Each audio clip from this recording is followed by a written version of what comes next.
વડોદરા શહેરના સમા અયપ્પા મેદાન ખાતે ગુરુ શિષ્ય સેવા ફાઉન્ડેશન દ્વારા શ્રીમદ ભાગવત કથા તેમજ રૂકમણી વિવાહ પ્રસંગે 108 કન્યાઓને સામૂહિક વિવાહ ઉત્સવ યોજવામાં આવ્યો હતો। વડોદરામાં ગુરુ શિષ્ય સેવા ફાઉન્ડેશન દ્વારા સમા વિસ્તારમાં આવેલા અયપ્પા મેદાનમાં 108 યુગલના સમૂહ લગ્ન મહોત્સવનું આયોજન કરવામાં આવ્યું હતું। આ સમૂહ લગ્નમાં સાંસારિક જીવનની શરૂઆત કરનાર યુગલોને કરિયાવર પણ આપવામાં આવ્યું હતું। તેમજ જે યુગલોના લગ્ન 1000થી વધુ દિવસ ટકશે તે યુગલોને સંસ્થા અને આયોજક તરફથી 21000ની એફડી કરી આપવામાં આવશે। સાથે જ અન્ય સરકારી લાભો તેઓને મળે તે દિશામાં પ્રયાસો કરવામાં આવ્યા છે। આજરોજ સમા અયપ્પા ગરબા ગ્રાઉન્ડ ખાતે 24 ફરવરીથી 3 માર્ચ સુધી ભવ્ય શ્રીમદ ભાગવત કથાનું આયોજન કર્યું। તેના અંતર્ગત આજે રૂકમણી વિવાહના દિવસે 108 જોડાઓનો સમૂહ લગ્ન કરવામાં આવ્યો। ગુરુ સેવા શિષ્ય ફાઉન્ડેશન અને સમગ્ર ટીમને ખૂબ ખૂબ અભિનંદન પાઠવું છું। સાથે આજે આ કાર્યક્રમને વધારવા શુભેચ્છા પાઠવવા ખાસ આપણી વચ્ચે રાવપુરા વિધાનસભાના ધારાસભ્ય શ્રી અને ગુજરાત રાજ્યના મુખ્ય દંડક શ્રી બાલકનભાઈ શુકલ સાહેબ, રાજેશભાઈ, ભરતભાઈ અને મોટી સંખ્યામાં સાધુ સંતો ઉપસ્થિત રહીને આશીર્વાદ આપ્યા। આ બદલ સૌનો આભાર વ્યક્ત કરું છું। સાથે આજે જેટલા પણ વરવધુ આજે જે લગ્ન કર્યો છે એમને જીવન સુખમય રહે એવી પ્રભુના ચરણોમાં પ્રાર્થના। આ સમૂહ લગ્ન મહોત્સવની સાથે વૃંદાવનના કથાકાર આચાર્ય સતીશચંદ્રજી પારાસર મહારાજના સુમધુર કંઠે ભગવત કથાનું પણ આયોજન કરાયું છે।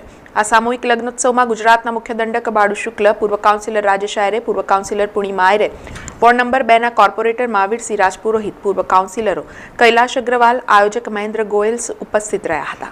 ગુરુ શિષ્ય સેવા ફાઉન્ડેશન વડોદરા દ્વારા આયોજિત ભાગવત કથામાં જે ગત 24 તારીખથી શરૂ થઈને 3 તારીખ સુધી ભાગવત કથાનું આયોજન કરવામાં આવ્યું છે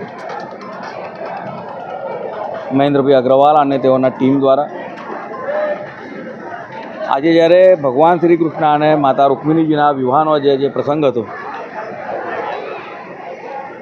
એ પ્રસંગને સાક્ષી બનાવીને સર્વ જ્ઞાતિના 108 જેટલા જોડાઓનું જ્યારે સમૂહ લગ્ન કરવાનું આયોજન કરવામાં આવ્યું। મને લાગે છે કે આ પ્રકારનું આયોજન કદાચ આખા દેશમાં પહેલી વખત થયું હશે।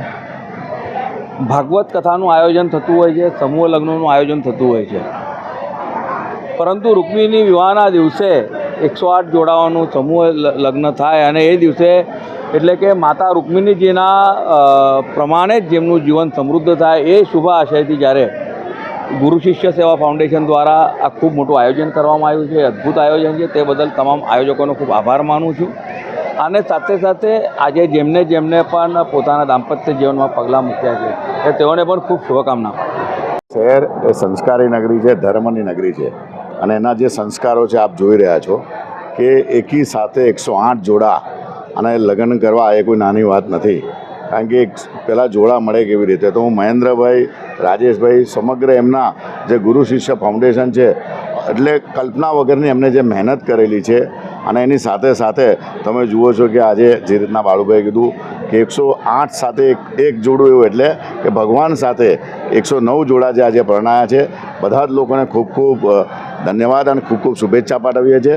સાથે સાથે જે લોકોનું કન્યાદાન જે લોકોએ પણ કર્યું છે, મને લાગે આ કન્યાદાન કરતાં કોઈ મોટું દાન નહીં હોતું અને એકી સાથે કન્યાઓનું 108 કન્યાઓનું જે દાન થઈ રહ્યું છે એ વડોદરા શહેરની આ ધર્મની નગરી પર, આ સંસ્કારી નગરીના ખરેખર સર્વ લોકોને હું ખૂબ ખૂબ શુભેચ્છા પાઠવું છું। અને મહેન્દ્રભાઈ, રાજેશભાઈ અને સમગ્ર એમને જે અગ્રવાલ સમાજના બહુ જ લોકોએ 8 દિવસ સુધી જે મહેનત કરી છે, રાત દિવસ જોયા વગર છેલ્લા 4 દિવસથી હું પણ એમની સાથે હતો અને અમને એવું લાગ્યું છે કે ખરેખર આ એક સમાજ એવો છે કે અહીં કોઈ એવું જોયું નથી કે કયા સમાજના દીકરીઓ છે, દરેક સમાજના સર્વ જ્ઞાતિના એ ભેગા કરીને બધા જ લોકોને એ લગ્ન કર્યું છે। ફરી એકવાર સર્વ લોકોને ખૂબ ખૂબ શુભેચ્છા। બાળુભાઈ પોતાનો કિંમતી સમય આપી અહીં આવ્યા છે, એમને પણ ખૂબ ખૂબ શુભેચ્છા। અને આપ સૌ મીડિયાએ પણ ખૂબ એની લોકો સુધી આ મેસેજ પહોંચાડેલો છે અને જેના લીધે જ આજે આટલી મોટી સંખ્યામાં સૌ લોકો પણ આવ્યા છે। સમાચારોના સતત અપડેટ માટે TNN ન્યૂઝને YouTube પર સબસ્ક્રાઇબ કરી બેલ આઇકોન પ્રેસ કરો અને અમારી સાથે જોડાયેલા રહો Facebook, Instagram અને Twitter ઉપર।